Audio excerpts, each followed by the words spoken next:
खुशामदीद। तो अगर आप सोच रहे हैं कि पाकिस्तान स्टॉक एक्सचेंज में सरमायाकारी की शुरुआत कैसे की जाए, तो आप बिल्कुल सही जगह पर आए हैं। आज हम इसी बारे में बात करेंगे, बहुत ही आसान लफ्जों में, और स्टेप बाय स्टेप आपको पूरा प्रोसेस समझाएंगे। तो चलिए शुरू करते हैं। अच्छा, तो सबसे पहली चीज, ये पाकिस्तान स्टॉक एक्सचेंज या जिसे हम PSX कहते हैं, आखिर है क्या?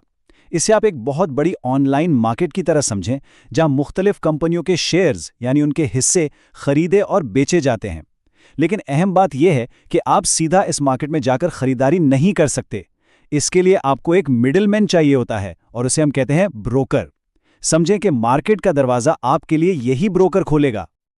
और बस यहीं से हमारा सबसे पहला और शायद सबसे अहम कदम शुरू होता है, एक अच्छे भरोसेमंद ब्रोकर को चुनना। देखें, ये याद रखें कि ब्रोकर मार्केट में आपका साथी होता है, इसलिए ये फैसला बहुत सोच समझ कर करना है। सवाल ये है कि एक अच्छा ब्रोकर पहचानेंगे कैसे? बस दो चीज़ों का ख्याल रखना है लाजमी। पहली बात, वो PSX के साथ रजिस्टर्ड होना चाहिए, और दूसरी, और ये बहुत ज़रूरी है, कि वो SECP यानी securities and exchange commission of Pakistan से भी मंजूर शुदा हो।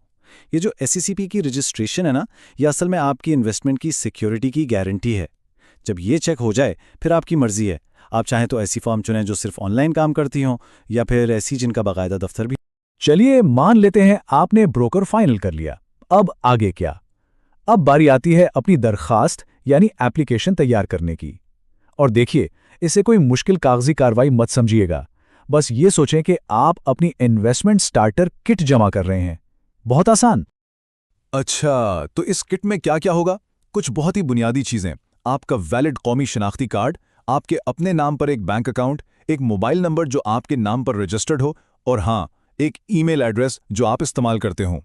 बस इतना ही। और ये ऐसी चीजें हैं जो आजकल हम सबके पास होती ही हैं। ओके, जब ये चीजें आपके पास हों, तो बस अकाउंट खोलने का फॉर्म भरना है। ये फॉर्म आपको ऑनलाइन भी मिल जाएगा, और अगर आप चाहें तो ब्रोकर के दफ्तर जाकर भी ले सकते हैं। इसमें आपको अपनी ज़ाती तफसीलात, बैंक की इन्फॉर्मेशन और एक नॉमिनी की तफसीलात देनी होंगी। नॉमिनी का मतलब वो शख्स जिसे खुदा न खास्ता आपके बाद आपके अकाउंट का वारिस बनाया जाएगा। ये एक अहम चीज है। जबरदस्त। देखें, सफर का सबसे बड़ा हिस्सा तो तय हो चुका है। बस अब आखिरी स्टेप रह गया है, वेरिफिकेशन और फिर एक्टिवेशन। इसके बाद आपका अकाउंट ट्रेडिंग के लिए बिल्कुल तैयार होगा। और ये प्रोसेस भी बहुत आसान सा है। आपने फॉर्म जमा करवाया, उसके बाद ब्रोकर आपकी सारी मालूमात को वेरीफाई करेगा। सिक्योरिटी के लिए वो आपसे SMS, ईमेल या शायद एक छोटी सी वीडियो कॉल के जरिए तस्दीक कर सकते हैं। जैसे ही वेरिफिकेशन मुकम्मल होगी, फौरन आपको आपकी लॉगिन की तफसीलात मिल जाएंगी। और बस हो गया काम, आपका ट्रेडिंग अकाउंट अब एक्टिव है।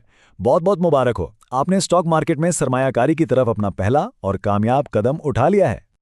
तो अकाउंट तो बन गया, लेकिन अभी तो असल काम शुरू हुआ है। अब हमें अपने अकाउंट में पैसे डालने हैं, यानी फंड्स ट्रांसफर करने हैं, ताकि हम अपनी पहली इन्वेस्टमेंट कर सकें। और घबराना नहीं, ये भी बहुत सादा है।